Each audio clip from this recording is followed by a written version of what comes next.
बिस्मिल्लाहिर्रहमानिर्रहीम। अस्सलाम वालेकुम। क्या हाल है आप सबके? आई होप ठीक होंगे, खुश होंगे और खैर खैरियत से होंगे। वेलकम इन डे विद उजाला। आज हमारा सहाबा कराम की ज़िंदगी का सीरीज़ जो चल रही है उसका पार्ट 8 है, क्योंकि आज अल्हम्दुलिल्लाह हम लोग 8 रोज़े पर आ चुके हैं। 8वां रोज़ा अल्हम्दुलिल्लाह आज है और पता ही नहीं चल रहा।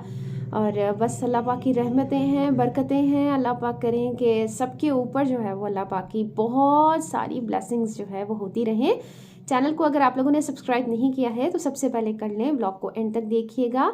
तो आप लोगों को आज मैं बताऊंगी कि आज हम किस सहाबा के बारे में जो है वो पढ़ेंगे, और बेल आइकन को दबाना तो बिल्कुल मत भूलें जी। तो आज हम लोग पढ़े हैं हज़रत उमरो बिन जमू के बारे में।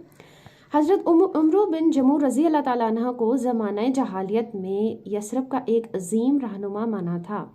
आप क़िबला बनु सलमा के सरदार थे और आपका शुमार उस वक्त के सखी और बहादुर लोगों में होता था।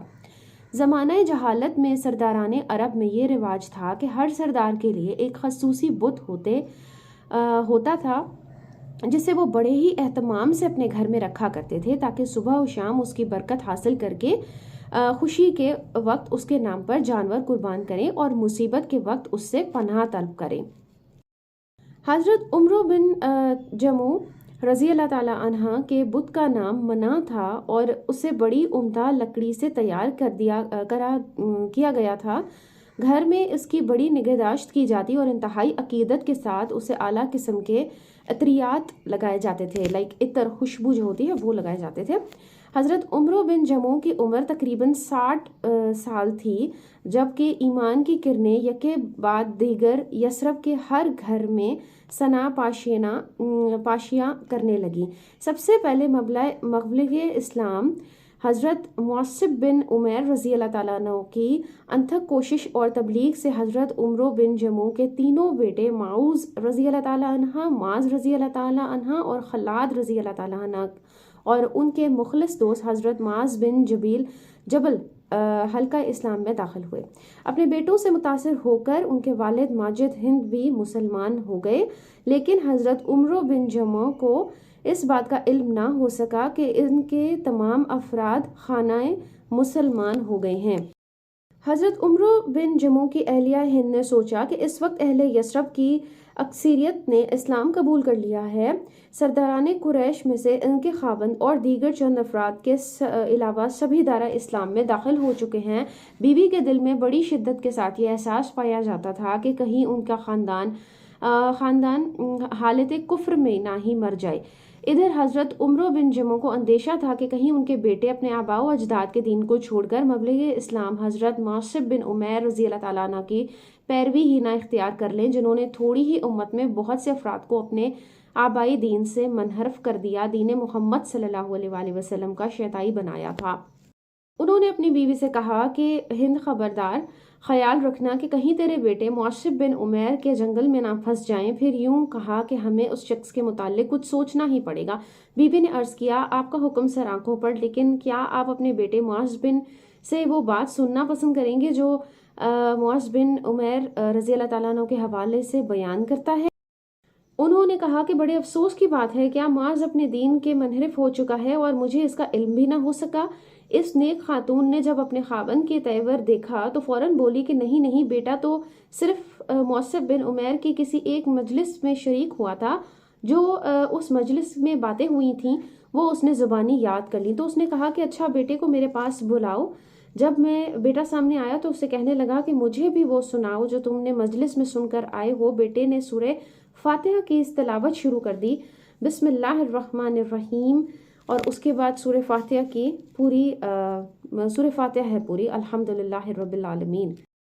शुरू अल्लाह के नाम से जो बड़ा मेहरबान, रहीम, रहम करने वाला है। तारीफ अल्लाह ही के लिए है जो तमाम कायनात का रब है, रोज़ा जज़ा का मालिक है। हम तेरी ही इबादत करते हैं और तुझी से मदद मांगते हैं। हमें सीधा रास्ता दिखा, उन लोगों का रास्ता जिस पर तूने इनाम फरमाया, जो मातूब नहीं हुए, जो भटके हुए नहीं हैं। आमीन। ये सुनकर कहने लगे तो बहुत उम्दा कलाम है کیا اس کی ہر ایک بات اسی طرح کی ہوتی ہے؟ حضرت معاذ رضی اللہ تعالیٰ عنہ نے کہا ابا جان اس سے بھی عمدہ ان کی باتوں سے متاثر ہو کر آپ کی پوری قوم ان کے ہاتھ پر بیعت کر چکی ہے، کیا آپ بیعت نہیں کریں گے؟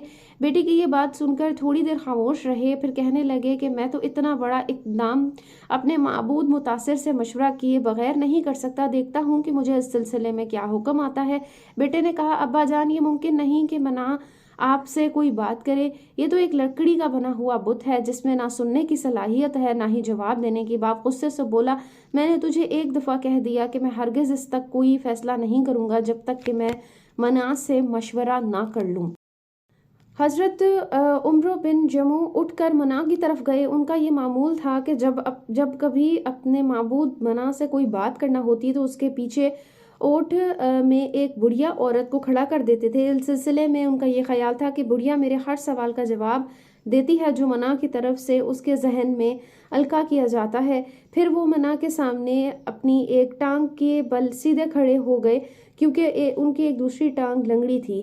پہلے تو انہوں نے منع کی بہت تعریف کی، پھر یہ عرض پیش کی اے منع بلا شبہ تجھے اس بات کا علم ہے کہ یہ مبلغ مصعب بن عمیر جو مکہ سے ہماری اس وادی میں وارد ہوا ہے، یہ آپ کے عالم اور اس کسی کے نقصان پہنچانا نہیں چاہتا، یہ یہاں صرف اس لیے آیا ہے کہ ہمیں تیری عبادت سے روک دے۔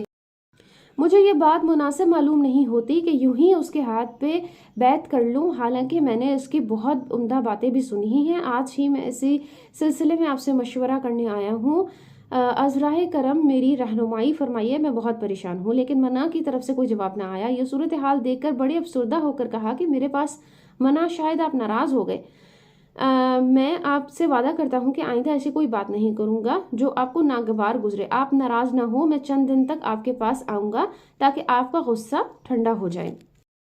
اس کے بعد وہ ڈیلی جو ہے وہ اپنے اس بت کی جو ہے وہ اور زیادہ پوجا کرنے لگے، اور تاکہ جو ہے وہ میرا جو بت ہے وہ ناراض نہ ہو جائے، اور ان کو جو ہے وہ منانے لگے۔ اس کے بعد جو ہے نا ان کے بیٹوں نے یہ سوچا کہ ہم ایسا کرتے ہیں کہ ان کے بت کو اٹھا کے نا رات کے اندھیرے میں کہیں جو ہے وہ چھوڑ آتے ہیں۔ تو ان کے تینوں جب وہ آرام سے سو جاتے تھے تو ان کے جو تینوں بیٹے ہیں نا وہ بت کو اٹھا کر ایک کنویں میں جو ہے وہ پھینک کر آتے تھے جہاں پر بہت ہی زیادہ گندگی ہوا کرتی تھی۔ پھر وہ روز صبح اٹھتے تھے، وہ دیکھتے تھے کہ بھئی ان کا وہاں پہ بت موجود نہیں ہے، پھر جاتے تھے ڈھونڈتے تھے، پھر وہ جو ہے وہ بت کو یہ بولتے تھے کہ مجھے اگر پتہ چل جائے کہ آپ کے ساتھ یہ کون کرتا ہے تو میں تو اس کو بہت ہی زیادہ ذلیل و رسوا کروں۔ اس کے بعد جو ہے نا ایک دفعہ کیا ہوا، اچھا یہ ڈیلی بیسس پر یہ سین ہوتا تھا، رات کو ان کے بیٹے چھوڑ آتے تھے، صبح پھر وہ ڈھونڈ کر آتے تھے، پھر اس کو واپس رکھتے تھے، پھر اس کو صاف کرتے تھے، خوشبو لگاتے تھے، اس طریقے سے وہ کرتے تھے، ٹھیک ہے، اپنے بت کو۔ اس کے بعد ایک دن کیا ہوا کہ ان کے بیٹوں نے جو ہے نا جو ہے نا حضرت عمرو انہوں نے تلوار جو ہے وہ لگا دی اپنے بت کے ساتھ، اور اس سے بولا کہ آپ جو ہے نا اگر آپ جو بھی آپ کے ساتھ اس طریقے سے کرتا ہے تو آپ خود جو ہے وہ اس کے ساتھ مقابلہ کر لیجیے گا، میں نے آپ کے ساتھ یہ تلوار لٹکا دی ہے، ٹھیک ہے۔ تو ان کے بیٹوں نے اس رات کو بھی جب دیکھا کہ ان کے باپ کو جو ہے وہ اچھی سی نیند آ چکی ہے تو انہوں نے بت کو اٹھایا اور جا کے جو ہے نا کنویں میں پھینک دیا، اور اس کے ساتھ ایک مرے ہوئے کتے کو بھی جو ہے نا وہ باندھ دیا اور وہاں سے جو ہے وہ تلوار غائب کر لی، ٹھیک ہے۔ پھر جب نیکسٹ مارننگ جو ہے وہ اٹھے ہیں اور پھر وہ دیکھا انہوں نے کہ کنویں میں جو ہے وہ پھر سے پڑا ہوا ہے بت اور اس کے ساتھ ایک مرا ہوا کتا، تو ان کو اتنی گھن آئی اور ان کو اتنی نفرت پیدا ہوئی کہ مطلب ایک مرے ہوئے کتے سے بھی دفع نہیں کر پایا تو یہ کیا مطلب ہمارے لیے کچھ جو ہے وہ کرے گا، اور اس کے بعد انہوں نے فوراً اسلام قبول کر لیا تھا۔ تو یہ تھا آج کا ہمارا واقعہ۔ آئی ہوپ آپ لوگوں کو اچھا لگا ہوگا حضرت عمرو کے بارے میں، اور میرے چینل کو ضرور سبسکرائب کیجیے گا۔ خوش رہیے، خوش رہنے دیجیے، ٹیک کیئر، اللہ حافظ۔